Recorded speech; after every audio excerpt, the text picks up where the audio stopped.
আসসালামু আলাইকুম। কেমন আছেন সবাই? আশা করছি যে যেখানে আছেন আল্লাহর অশেষ রহমতে ভালো আছেন। আলহামদুলিল্লাহ, আমিও ভালো আছি। আজ আমি নতুন আরেকটি ভিডিও নিয়ে এসেছি। মুড়ি, সবার পরিচিত মুড়ি। মুড়িকে ভালোভাবে এইরকম একটা চালনির সাহায্যে চেলে নিয়েছি। মুড়ির মধ্যেই এক ধরনের মুড়ির বালু থাকে, সেটাকে ঝেড়ে নিয়েছি। এখন দিয়ে দিলাম প্যানকে প্রথমে মিডিয়াম হিটে গরম করে নিয়েছি। এরপর মিডিয়াম লোতে নিয়ে এসেছি আগুনকে। আস্তে আস্তে হালকা হাতে ধৈর্য নিয়ে মুড়িকে ভাজতে হবে। এটা তো ভাজি মুড়ি, এই মুড়িকে আরও বেশি মুচমুচে করে ভাজার জন্যই এইভাবে আমি আবার ভাজতেছি। এই মুড়িটা হচ্ছে গিগজ মুড়ি, একেবারেই গ্রাম থেকে নিয়ে এসেছি। এই মুড়ি ঘরে কিছুদিন রাখার পর কিছুটা নরম হয়ে যায়, ওই মুচমুচে ভাবটা আর থাকে না। এই জন্য মুড়িকে আবার এইভাবে একটু ভেজে নিলে মুড়ির স্বাদ অনেক অনেক গুণ বেড়ে যায়।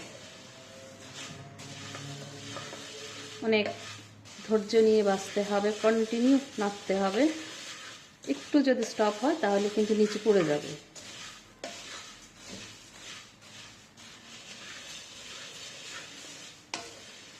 বাঙালিদের প্রতিটি ঘরে ঘরেই মুড়ি লাগে। প্রতিদিন মুড়ি কেউ না কেউ খেতে পছন্দ করে। আমার ঘরেও প্রতিদিন মুড়ি লাগে। এই মুড়িটা আমি দেশ থেকে নিয়ে এসেছি।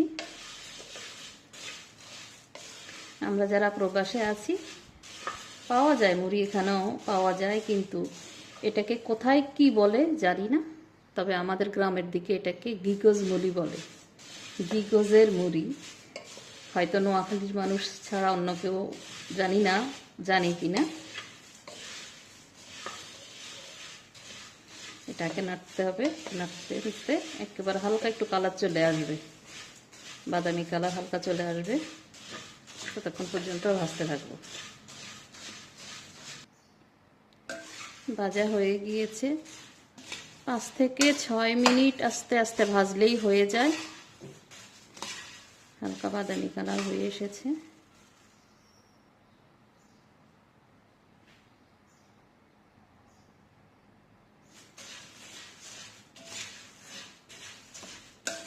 এইভাবে মুড়িকে যদি ভেজে খান তখনই এই মুড়িটার স্বাদ বুঝতে পারবেন।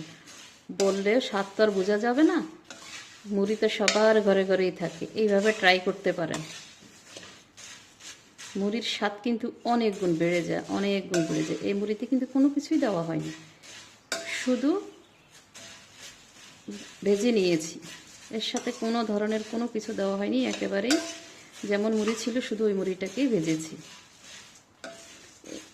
ভাজা শেষ হওয়ার পরে পাতিলের মধ্যে আরও 4-5 মিনিট রেখে দিলে হবে। একটু পর পর কিন্তু নেড়ে দিতে হবে, নয়তো নিচে আবার গরমে পুড়ে যাবে। একটু ধৈর্যের সাথে ভাজতে হয়। শেষ। এভাবে ভাজবেন, খাবেন। ভালো লাগলে সাপোর্ট করে পাশে থাকবেন।